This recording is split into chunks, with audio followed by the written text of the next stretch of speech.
Caribbean सागर के बीच एक परिवार अपनी याट पर छुट्टियां मना रहा होता है। माँ जूलिया तैरने के लिए पानी में कूद जाती है। आराम करते समय उसे कुछ अजीब महसूस होता है, लेकिन क्योंकि आसपास कुछ दिखाई नहीं देता, वह सोचती है कि शायद उसका भ्रम होगा। कुछ सेकंड बाद वह अजीब एहसास फिर होता है। इस बार भी कुछ नजर नहीं आता, लेकिन अब वह घबरा जाती है और याट की तरफ तैरना शुरू करती है। तभी अचानक कोई उसकी टांग खींचने लगता है और वह मदद के लिए जोर से चिल्लाती है, लेकिन उसकी बेटी हेडफोन लगाकर म्यूजिक सुन रही होती है, इसलिए उसे कुछ सुनाई नहीं देता। पति टॉम और बेटा मछली पकड़ने के लिए व्यस्त थे। जूलिया पानी के ऊपर तैरने की कोशिश करती है, लेकिन मुंह में पानी जाने की वजह से वह चिल्लाना मुश्किल हो जाता है। थोड़ी देर बाद टॉम को एहसास होता है कि उसने अपनी पत्नी को नहीं देखा, और फिर वह पत्नी को खतरे में देख जाता है, लेकिन वह बच्चों को बुलाता है। यह याट को उस तरफ ले जाता है और पानी में कूद जाता है। जल्दी से जूलिया तक पहुंचकर उसे संभालता है और याट की ओर तैरता है।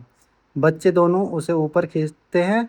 परिवार जूलिया को संभालता है, लेकिन जूलिया खुद को समझाती है कि शायद लहरों की वजह से ऐसा हुआ होगा। रात को सब मिलकर बेन का जन्मदिन मनाते हैं। कैसी को उसके बॉयफ्रेंड का कॉल आ जाता है और वह लैपटॉप लेकर बाहर चली जाती है। वीडियो कॉल उसका बॉयफ्रेंड दिखाता है कि शहर के ऊपर बड़े बड़े कॉल बादल छा गए हैं। कॉल ग्लिच होकर फ्रीज हो जाता है। कैसी यह बात परिवार को बताती है, लेकिन टॉम कहता है कि शायद उसकी जमीन से दूर होने की वजह से सिग्नल कमजोर है। तभी उसको एक आवाज़ सुनाई देती है। वे सब बाहर जाते हैं और देखते हैं कि व्हेल मछली का एक समूह गुजर रहा होता है। टॉम समझाता है कि व्हेल मछलियाँ हमेशा पृथ्वी के मैग्नेटिक फील्ड को फॉलो करती है, लेकिन जब तूफान आ जाता है तो वह कंफ्यूजन हो जाती है और अचानक यार्ड जोर से हिलता है और बेन गिर जाता है।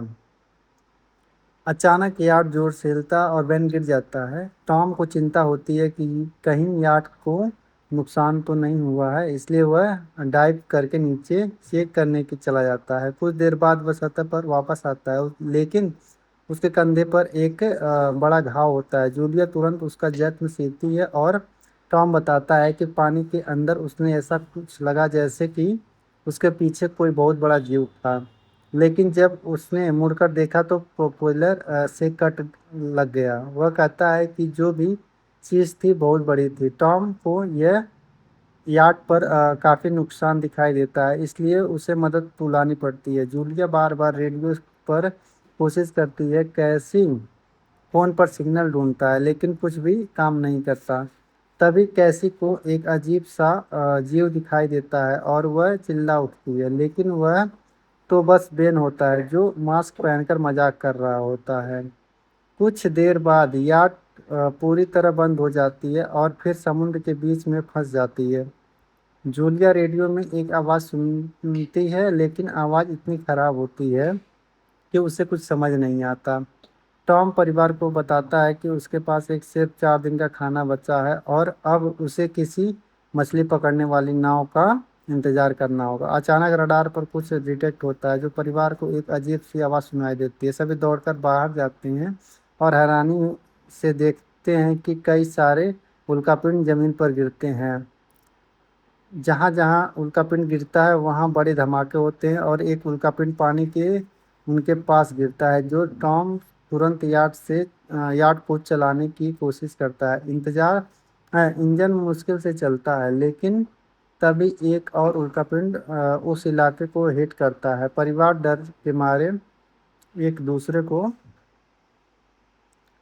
कसकर पकड़ लेता है। तभी टॉम को समझ आता है कि जो आग के गोले गिर रहे हैं वे उल्कापिंड नहीं बल्कि सैटेलाइट है। उसी वक्त बेन देखता है कि यार्ड से धुआं निकल रहा है। टॉम चेक करता है और कंफर्म होता है कि इंजन खराब हो गया है।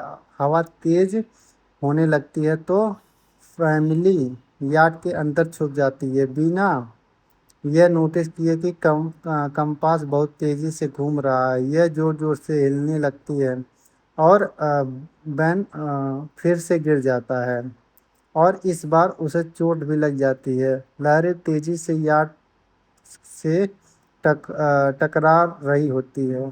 टॉम स्ट्रगल करके बाहर जाता है और लाइफ जैकेट लेकर आता है। तभी पावर चली जाती है। टॉम तुरंत पावर बॉक्स का बटन प्रेस करके लाइट वापस आ जाती है। उस वक्त बेन नोटिस करता है कि जूलिया की नाक से खून बह रहा है। जूलिया को चक्कर आने लगते हैं जबकि कैसी सिंक पर जाकर उल्टी कर देती है।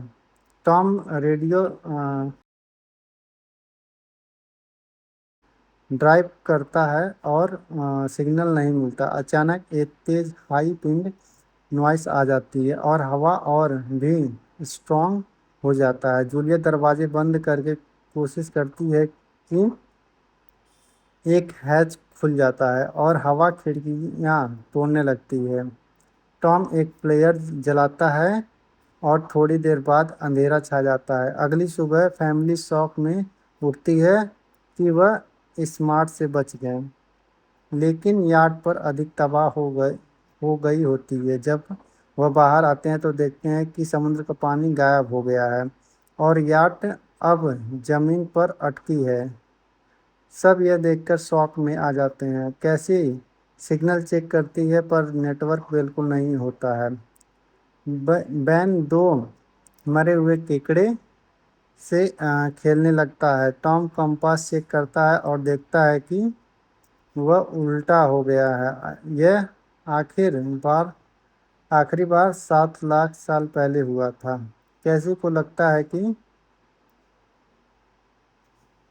उसका बॉयफ्रेंड मर गया होता है। वह टूट जाती है जब जूलिया उसे समझाने लगता है तो कैसी से दूर ड्राइव करता है और सिग्नल नहीं मिलता। अचानक एक तेज हाई पिंड नॉइस आ जाती है और हवा और भी स्ट्रांग हो जाता है। जूलिया दरवाजे बंद करके कोशिश करती है कि एक हैच खुल जाता है और हवा खिड़कियां तोड़ने लगती है।